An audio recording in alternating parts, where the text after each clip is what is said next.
Hello again YouTubers, welcome to the Peterborough Farm Machinery Preservation Society Christmas Plough Day, held every year between Christmas and New Year. The ploughmen are arriving and it's a bit of an overcast day. We can't even see the top of the windmills. But that didn't put the ploughmen off, and by late morning they were rewarded with some sunshine.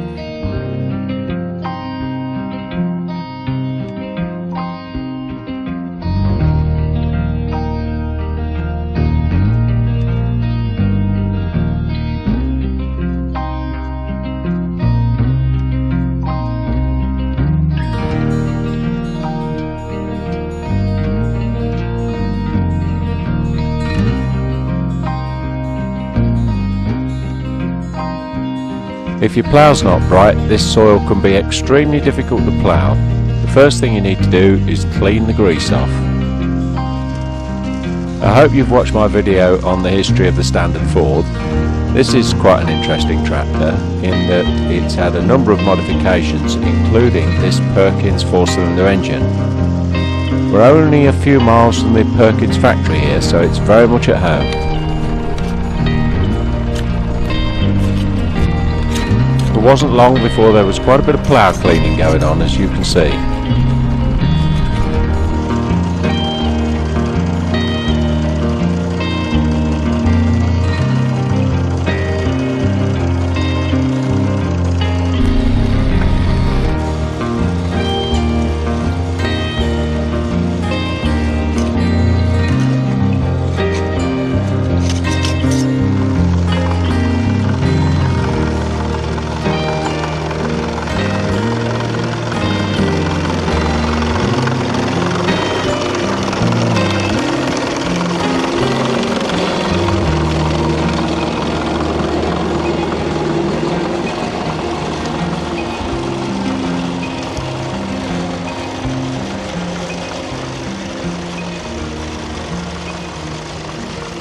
The Fordson and the Ransom RSLD were the oldest combination on site.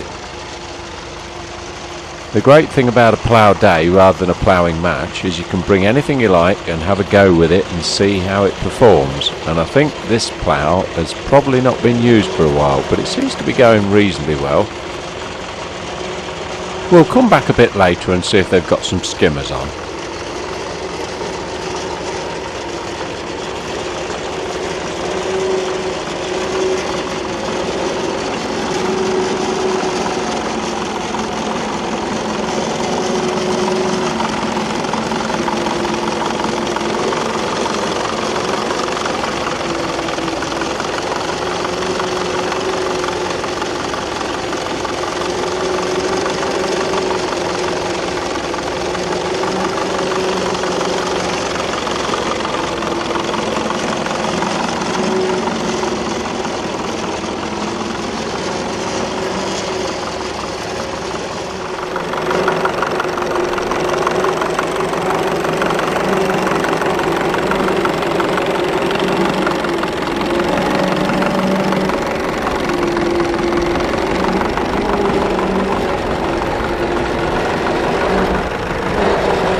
At the furthest end of the field we've got this Caterpillar D4D, and it's working with a Dowdeswell DP1 plough. Roger Dowdeswell designed this plough in 1969 as the solution to fitting a mounted plough to a crawler tractor. Interestingly, he also developed his own 3-point linkage, which he licensed to Turner Manufacturing. This particular one's working on a Leverton linkage, designed and manufactured by Westload, the manufacturing division of Leverton. At the time, they were the importers and distributors of Caterpillar tractors in the UK. The linkage design differs slightly from Roger's original because it has to avoid his patent, but it works extremely well. This combination kept working hard all day, and it was a perfect opportunity to get some good video. Let's take a look at it in action.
Back at the other end of the field, the wheel tractors are getting stuck into it, And here we are with a Harry Ferguson combination, the 35 and the 3/4 Ferguson plough, showing how to plough without a depth wheel.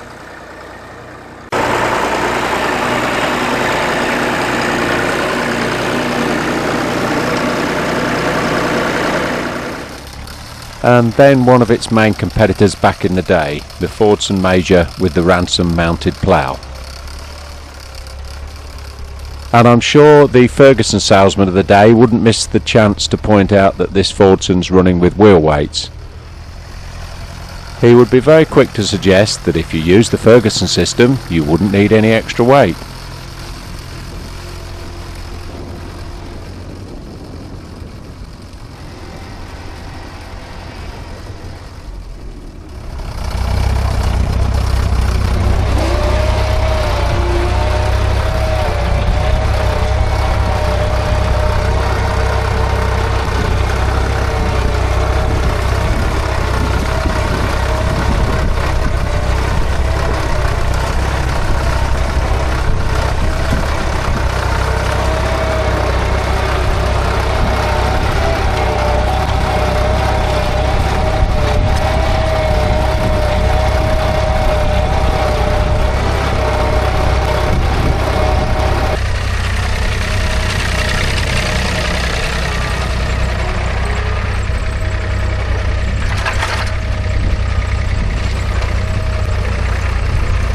If you didn't fancy the Ferguson or the Fordson, how about the David Brown?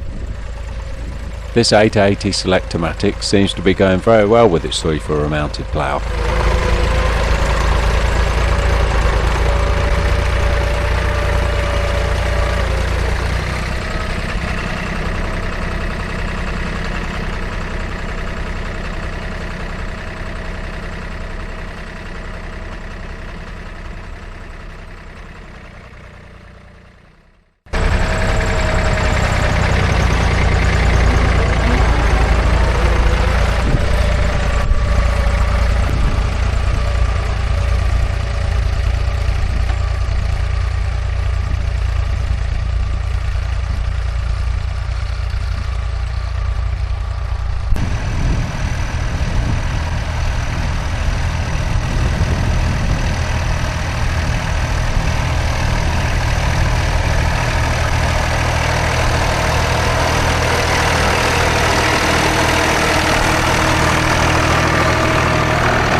It looks like the effort put into keeping the moldboards clean has paid off.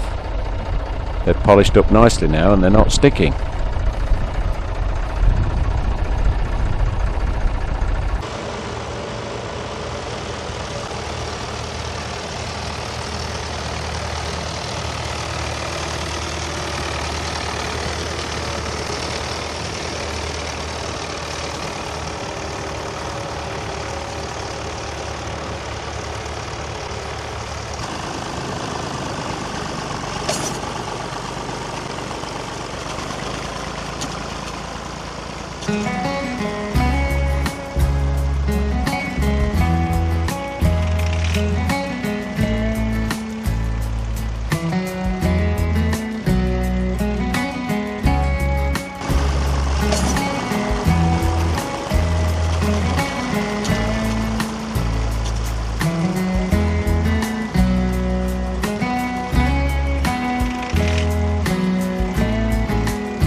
Our next tractor's this little IH B275, built in International Harvester's Bradford manufacturing plant.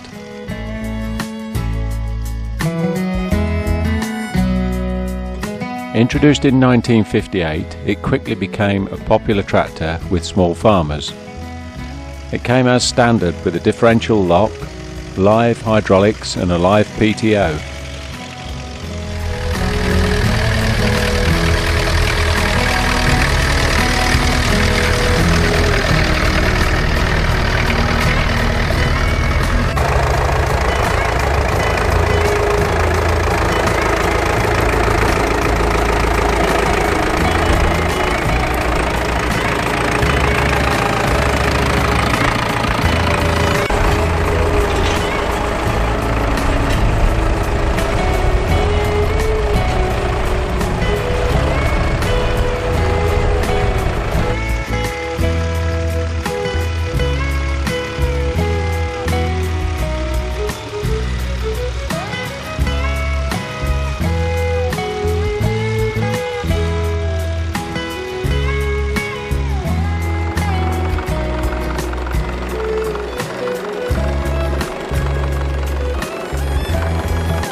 Our next tractors are Ford 4000. These were built in Basildon and launched in 1964. They stayed in production right through until 1975. At the time, Ford were number one in the UK tractor market, and this tractor was very successful.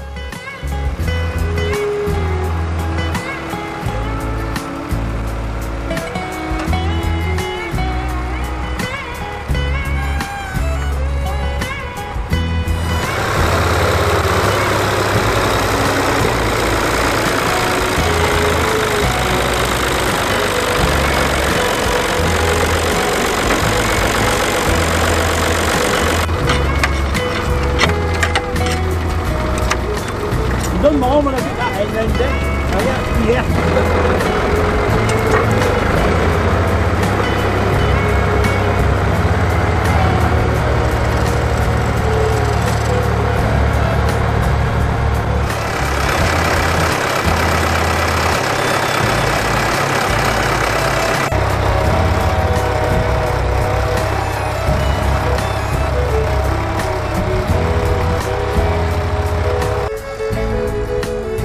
It's time to take a trip back to the other end of the field and see how the D4's getting on. Looks like he's doing a really tidy job, and he's getting some ground covered as well.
Well, the D4 is going great, and I've enjoyed videoing it. I hope you've enjoyed watching it. The only thing it doesn't really like is the headland tram lines. If you watch it just here, as it passes through the tram line, it throws the plough in the air and it comes back down with a crash on the top link. I don't think it'll do many acres like that before it actually breaks the top link. And as our video draws to a close, I'd just like to say thanks for watching. Also, we'd really like to have you as a subscriber. It doesn't cost anything, just click the button, and when we launch another video, you'll get a notification. So that's it from Casterton Vintage this week. We'll see you again next week with something a little bit different yet again. Thank you very much for watching.